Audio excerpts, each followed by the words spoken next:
Son las 7 de la mañana, las 6 en Canarias. Matinal Cadena SER con Sergio Soto.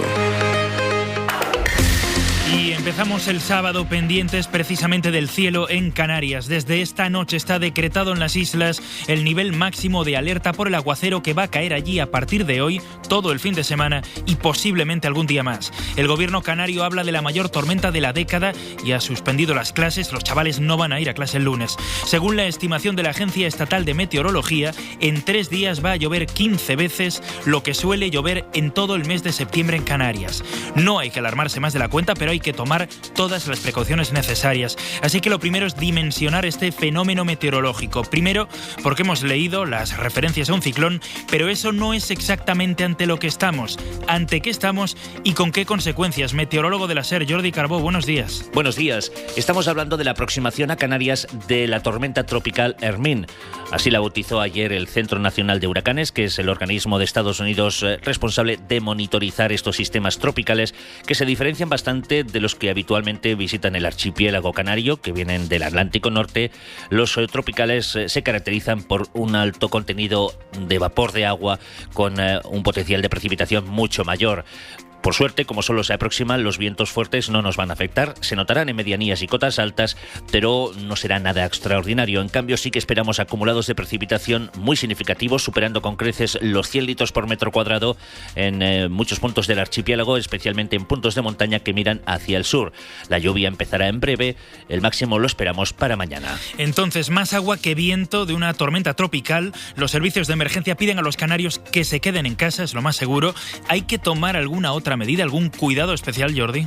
En estas situaciones lo mejor es estar atento a los avisos que se nos irán comunicando desde las autoridades, los avisos de la Agencia Estatal de Meteorología por situación meteorológica de riesgo que se irán actualizando, y básicamente el viento nos tiene que preocupar, sobre todo en medianías y cotas altas, pero sobre todo la lluvia. Hoy va a ser un día muy lluvioso, pero lo de mañana se presenta extraordinario, ya lo hemos dicho, superaremos con creces los 100 litros por metro cuadrado, de manera que sobre todo muchísima atención a los barrancos, que ya sabemos cómo reaccionan con lluvias tan copiosas. Gracias, Jordi. Sumamos la opinión de un experto en riesgos naturales. Que estas situaciones van a ser cada vez más frecuentes como consecuencia del cambio climático, es decir, lo que está ocurriendo es que los ciclones tropicales que afectaban casi exclusivamente al Atlántico Occidental están empezando a entrar en el Atlántico Central y puntualmente también en el Oriental. No solamente están acercando al archipiélago canario, sino que ya también hay indicios que señalan que es posible que empiecen a afectar, por ejemplo, al suroeste de la península ibérica. Es Pedro Dorta, director de la Cátedra de Reducción de Riesgos de Desastres Naturales de la Universidad de La Laguna, en Tenerife.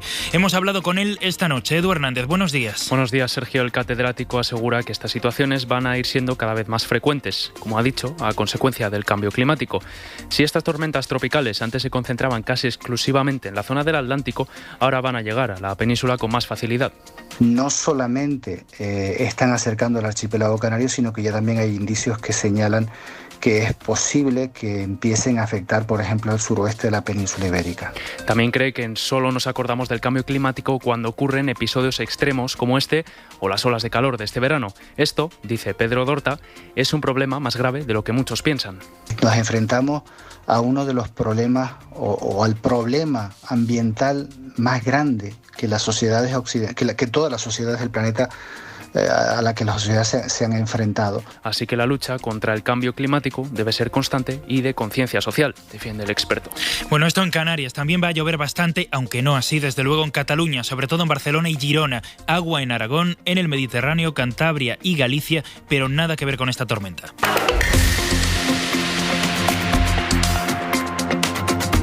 Російська пропаганда втрачає вплив навіть там у світі, де Así que vamos a seguir de cerca lo que pasa en Canarias, pero es noticia también Ucrania. Zelensky ha cargado esta noche contra la propaganda rusa, que ya no se cree nadie, dice. Justo unas horas antes lo ha hecho, justo unas horas antes de que conociéramos las cifras definitivas de la masacre en Izium. Según los trabajos de exhumación que han concluido ya, hay 447 muertos, de ellos 5 son niños. Pero la madrugada nos deja también noticia en el deporte, la imagen de la retirada de una leyenda. And representing Team Europe, please welcome Roger Federer and Rafael Nadal. It's been a wonderful day. I told the guys I'm happy, I'm not sad. Roger Federer, el tenista más elegante de todos los tiempos, lo ha dejado y ha jugado su último partido junto a su gran rival y su gran compañero y amigo Rafa Nadal. Han perdido en la Laver Cup, un torneo entre una selección de tenistas europeos contra el resto del mundo, pero eso casi es lo de menos, porque Nadal ha hablado para la SER esta noche y sorprende, muy emocionado lo que cuenta, muy emocionado digo, admite que lo está pasando muy mal y que estuvo cerca de retirarse después de Roland Garros. Londres, Guillermo Raimundo. Esas eran las palabras de Rafa Nadal en el micrófono de la cadena SER. Fue la pareja de Roger Federer en el último partido de la leyenda suiza y el español compitió a buen nivel en el O2 de Londres, pero reconoció que no sabe cómo ni cuándo volverá al circuito. No jugará más en esta Laver Cup. Ha pasado unas semanas complicadas por temas personales, pero eso sí, como también confesó, su retirada todavía se antoja lejana. Necesito volver a la habitación y pensarlo bien. Ahí tengo que decir, tengo un conflicto interno bastante importante. Así se explicaba Rafa Nadal en el micrófono de la cadena SER. Era el adiós de Roger Federer. Los dos habían llorado desconsoladamente sobre la pista del O2 Arena de Londres, pero el tenista español se mostró satisfecho con la despedida de Federer, que en el último año no había podido jugar por las lesiones y que finalmente pudo tener el broche soñado para una carrera de leyenda. Con esto y con más empieza ya Matinal SER. Buenos días. El número premiado en el sorteo del cuponazo celebrado ayer ha sido 25.078. Serie 55. Este número ha obtenido un premio de 9 millones de euros. 15 millones si se ha jugado al cuponazo XXL. Puedes consultar el resto de los números premiados en juegos11.es. Hoy tienes una nueva oportunidad con el sueldazo del fin de semana. Disfruta del día. Y ya sabes, a todos los que jugáis a la 11, bien jugado. Alberto Rodríguez, director de La Isla Mínima, vuelve a la gran pantalla con una historia de amistad, solidaridad y libertad. Yo no soy un delincuente. Miguel Herrán. El derecho de todo preso es fugarse. Javier Gutiérrez. Esto no es una historia de una cárcel, es la historia de un país. Modelo 77, ya en cines. Matinal Cadena SER. Sergio Soto. Cuerpos torturados que es difícil identificar. Lo avanzábamos en portada. En Izium, la localidad de Kharkov, en Ucrania, en la que hemos visto la última matanza del ejército de Putin, hay 447 muertos, tirados en fosas, en tumbas sin nombre. 215 son mujeres y 5 niños. Según el recuento de la policía ucraniana, 22 eran militares, el resto no. Es la acción salvaje del ejército ruso que salió de Izium por la contraofensiva ucraniana, dejando esta estela de cadáveres. Y el siguiente movimiento ruso que puede provocar una escalada es la votación en referéndum a la carrera para anexionarse territorios del Donbass. Hoy siguen votando, si es que se les puede llamar así, porque los habitantes de 4 regiones bajo control ruso, a esos habitantes los sacan a votar a punta de pistola y a otros les envían la urna a casa. Álvaro Zamarreño. No es fácil convencer a alguien de que salir a votar en el Donbass es seguro cuando estás en plenos combates, y por eso este sábado también las autoridades puestas en estas regiones por el ocupante ruso seguirán llevando las urnas casa por casa. El gobierno ucraniano considera esto un método de coacción más, para una votación a la que ni ellos ni el derecho internacional le reconocen ni legalidad ni legitimidad. Se vota en 4 regiones: Donetsk, Luhansk, Jersón y Zaporilla. Oficialmente son casi 9 millones de personas las que viven en ellas, pero en realidad en este momento son muchas menos. Unos han huido de la guerra hacia otras zonas de Ucrania, otros han preferido cruzar a territorio ruso. Seguirán votando hasta el martes y el gobierno ruso ha prometido una ejecución rápida de lo que decidan en una votación de la que se esperan pocas sorpresas. La OTAN y la Unión Europea aseguran que hay que tomarse muy en serio las amenazas de Putin, porque la idea del presidente ruso es completar esta anexión express y, al pasar a ser estas regiones territorio ruso, desafiar así a Ucrania y a sus aliados occidentales. Cualquier posible contraataque de Ucrania para recuperar el que era su territorio sería para Rusia una agresión hecha con armas de países occidentales. Es decir, es el argumento de Putin, que la respuesta nuclear estaría más justificada. Este es el relato ruso, que mientras va ignorando lo que diga cualquier investigación sobre lo que está haciendo en Ucrania, sobre lo que hizo en Bucha o lo que acaba de hacer en Izium, porque la ONU da por acreditado que Rusia ha cometido crímenes de guerra contra la población civil, informa Ángel Villascosa. La misión independiente de la ONU creada para investigar la invasión en Ucrania ha confirmado que Rusia ha cometido crímenes de guerra que incluyen ejecuciones sumarias o violencia sexual incluso contra niños. Ha presentado el informe el presidente de esa misión, Eric Moss. Basándonos en la evidencia recogida por la Comisión, hemos concluido que se han cometido crímenes de guerra en Ucrania. Viendo las hostilidades, por ejemplo, el uso de armas explosivas con efectos de amplio alcance en zonas pobladas causa daño y sufrimiento a los civiles. Y hemos observado de primera mano los daños que han causado las armas explosivas en edificios residenciales e infraestructuras, incluidos colegios y hospitales. El embajador ucraniano ante la ONU ha comparado la brutalidad de los crímenes de Putin con los cometidos en conflictos anteriores como el de la antigua Yugoslavia, Ruanda o la República Democrática del Congo y ha pedido a la ONU que siga trabajando para garantizar que, como en esas guerras, no haya impunidad para los perpetradores. Sobre un posible juicio en tribunales internacionales, el equipo de la ONU señala que están en contacto con la Corte Penal Internacional, así como con otras instancias. En Italia.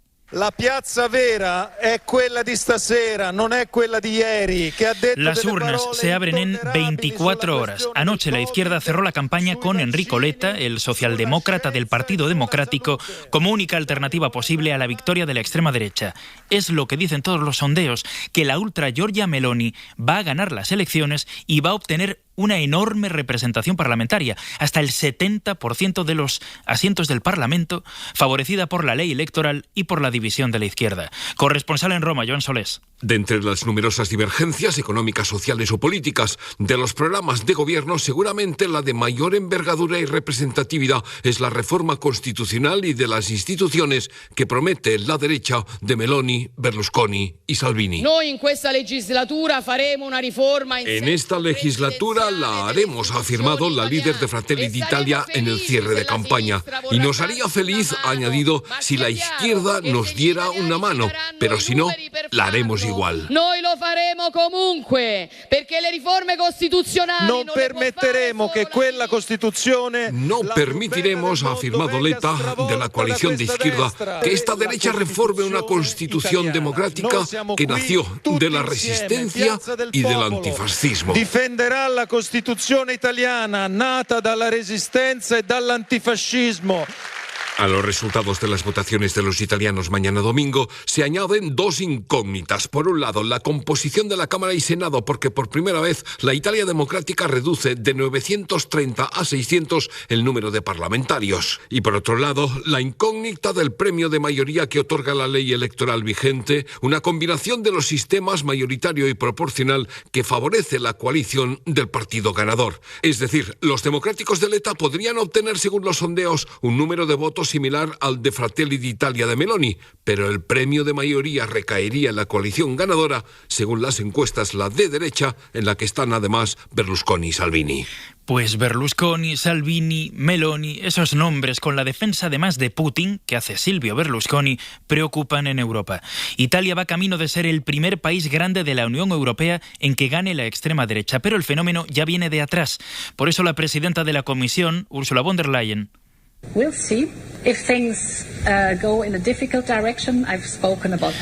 ha asegurado que Europa tiene herramientas para frenar las políticas ultraderechistas como pasa en Hungría. Al gobierno de Orbán se le van a aplicar sanciones y a suspender 7.500 millones de fondos europeos por sus amenazas a la democracia y al Estado de Derecho. Aquí, en España, hoy se concentran en Madrid trabajadores de la administración pública convocados por el sindicato CESIF. Reclaman recuperar el poder adquisitivo que se les ha ido recortando desde la crisis de 2008. Un 20% dicen haber perdido. El gobierno les ha emplazado a sentarse a negociar, de hecho les ha convocado ya para la semana que viene, pero ellos mantienen la movilización a la que, según el sindicato, van a venir autobuses de toda España. Miguel Borra es el presidente de CESIF. El miércoles nos han convocado a una reunión después de 2 años para hablar de los salarios de los empleados públicos y lo que esperamos es que el Gobierno dé ejemplo y también esto sirva para subir los salarios de la parte privada de la economía. Bueno, los empleados públicos, en el caso concreto, llevamos arrastrando una pérdida desde el año 2010 que el señor Zapatero nos bajó entre el 5 y el 10%, pues de un 20% de poder adquisitivo. Es decir, que una médico ha trabajado en la última década 18 meses gratis sin cobrar, o que un maestro ha trabajado 15 meses gratis. De la política, las últimas horas han vuelto a poner sobre la mesa una batalla fiscal, con el PP bonificando el impuesto de patrimonio, que se aplica al 0,2% de la población, y el gobierno de coalición apuntando a la creación del impuesto a millonarios. Una batalla fiscal que les hemos explicado aquí en la SER durante la semana no responde, la supresión del impuesto, tanto a criterios económicos como de otro tipo, porque en discusiones de otro tipo está al menos un sector de la política. La otra polémica de la semana, ya saben, ha ocurrido cuando una parte de la derecha mediática y política acusó a la ministra de Igualdad de admitir la pederastia. Bueno, nada que ver, simplemente no era cierto. La ministra hablaba de clases de educación sexual para jóvenes. Anoche estuvo en Hora 25 Irene Montero para responder a esto. Y yo creo que en lugar de dedicarse a desplegar estas campañas de violencia política, deberían estar pensando en por qué son sistemáticamente quienes blanquean esa violencia machista, quienes dicen que no existe, quienes votan en contra de las leyes que nos permiten proteger de forma eficaz a las mujeres víctimas de violencia machista y también a los niños y a las niñas que son víctimas de violencia sexual. El reto de invertir en anuncios siempre es complicado. Si quieres tomar las riendas de tu publicidad, entra en serpublicidad.es y descubre la primera web online creada para conseguir tu objetivo. Danos tu idea y te ayudaremos a elegir el mejor camino para llegar a tu público. Serpublicidad.es, la mejor forma de llegar a tus clientes. Este sábado, desde las 6 de la tarde, hay Carrusel. Juega la selección.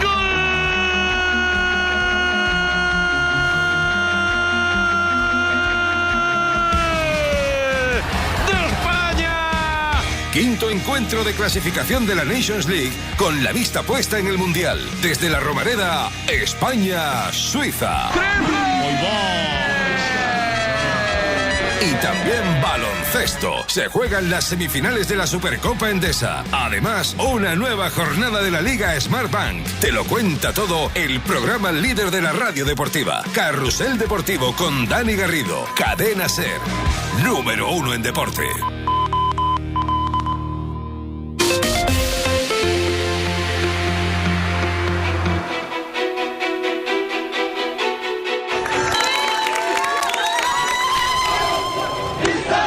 Mahsa Amini tenía 22 años y fue arrestada en plena calle no por la policía por cometer un delito, sino por la policía religiosa. Ya son entre 20 y 30 los muertos en la ola de protestas que se desatan. Las explicaciones oficiales negando el uso de la fuerza contra esta chica de 22 años no generan mucha confianza viniendo de una policía religiosa con un largo historial de abusos. Las últimas horas han estado marcadas por los cortes de internet en casi todo el país. El fin de la obligación del velo y de los castigos por no llevarlo ha pasado a ser solo una de las reivindicaciones de la calle. Irán vive estos días una serie de protestas que por primera vez en los últimos años no se circunscriben a un grupo desfavorecido en concreto, sino que se han extendido por una parte importante y transversal de la población. Todo empieza con la muerte de una chica a la que había detenido la policía de la moral por llevar el velo mal puesto, pero ha ido creciendo en intensidad, en reivindicaciones y también en violencia en la calle. Hemos hablado hace un ratito con Medis Tabakoli, que tuvo que escapar de allí, de Irán. Medis, hola, buenos días. Saludos. Medis, llevas 2 años aquí, exiliada en España, en Madrid. Llegaste desde Teherán. ¿Qué te hizo salir de tu país? Es una historia muy grande. Primero es porque, de verdad, no tenemos nada derecha en Irán. Primero es eso. El caso es que todo el que tiene la posibilidad abandona el país. Ya, en tu caso concreto, creo que tenía que ver con tu actividad allí porque eras incómoda para el régimen.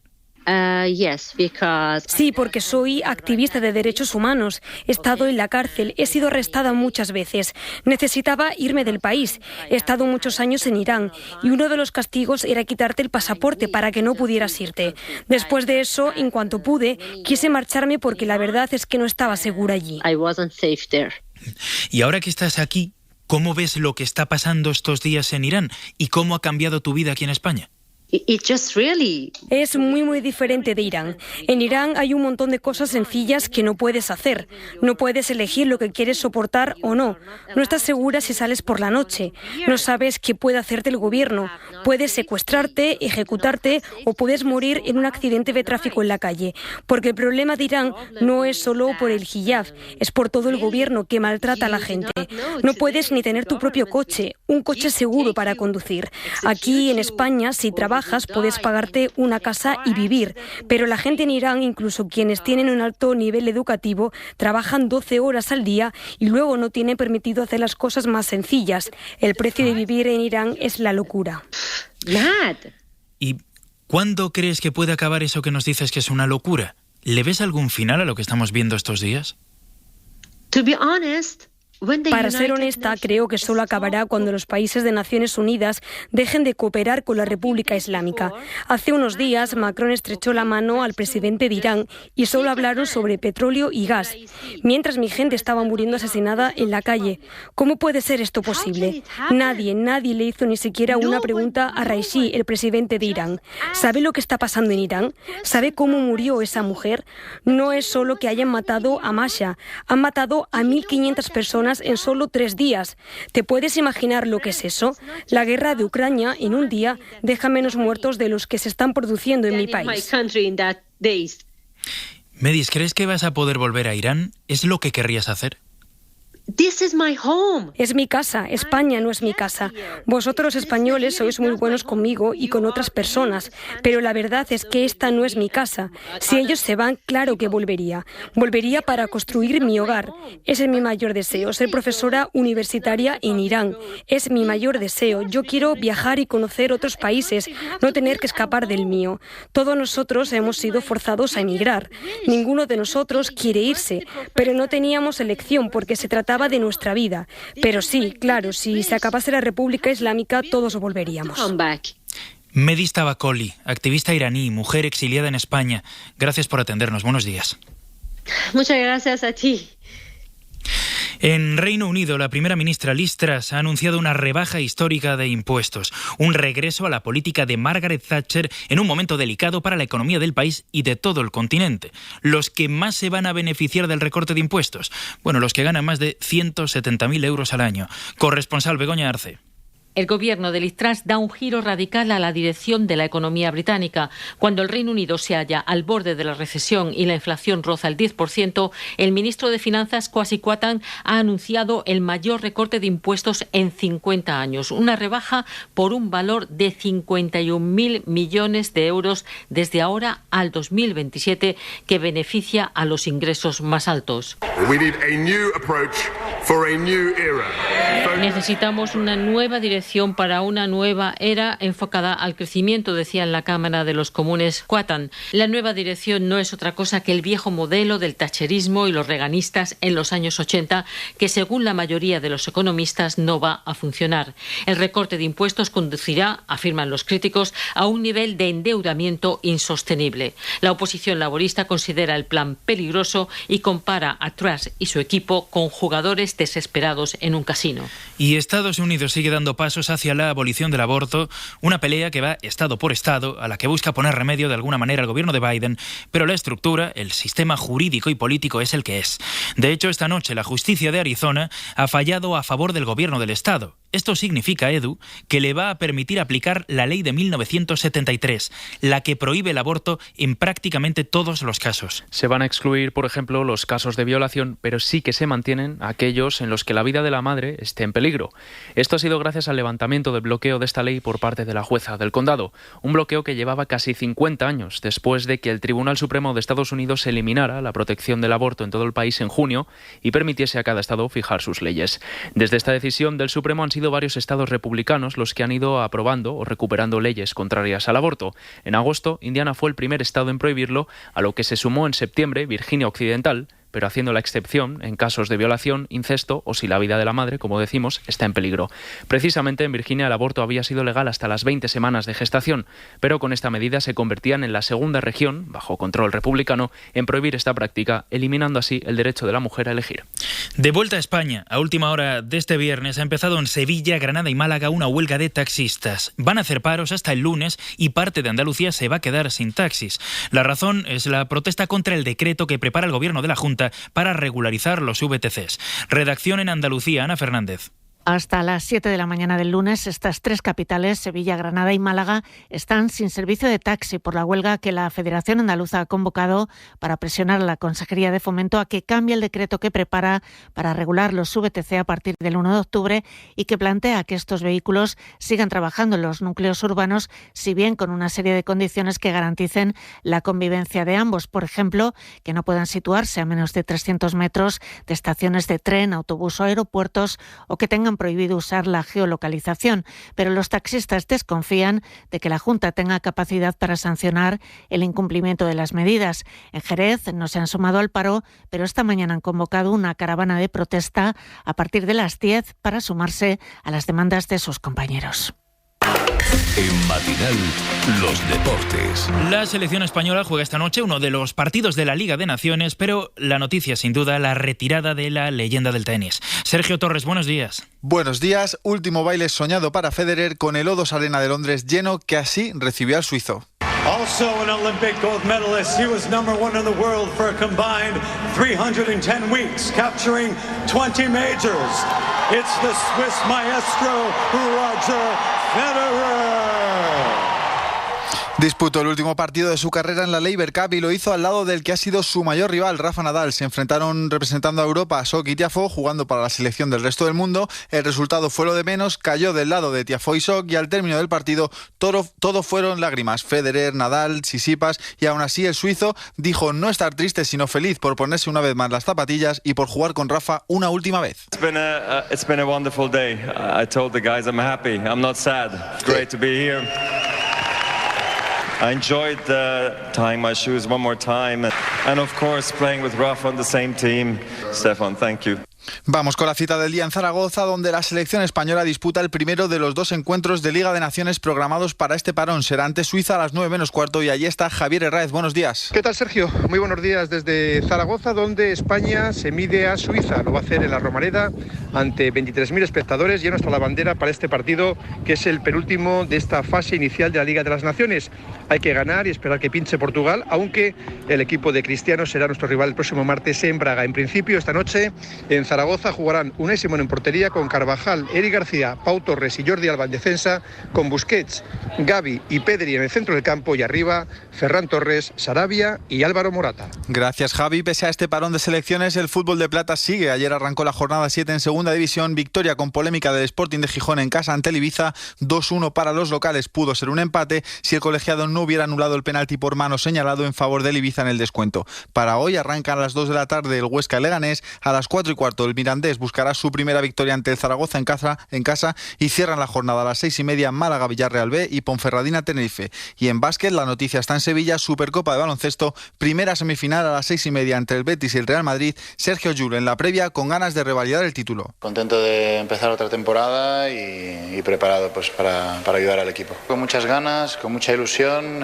sabemos que es el primer título de temporada, el equipo pues está preparado, llevamos poco tiempo juntos, pero creo que estamos todos con muchas ganas por intentar revalidar el título. Sabemos que mañana tenemos una semifinal. Y la otra semifinal enfrentará al Barça y al Juventud. Y en motor, Gran Premio de Japón, esta mañana jornada de clasificatorios en MotoGP, ayer muy buenas sensaciones de Márquez en los libres y el domingo la carrera. Empezaron en el tardofranquismo y no se han separado. Un matrimonio de autores, directores, actores que hoy son Premio Nacional de Teatro, Petra Martínez y Juan Margallo, comprometidos, valientes y siempre con sentido del humor. Dani de la Fuente.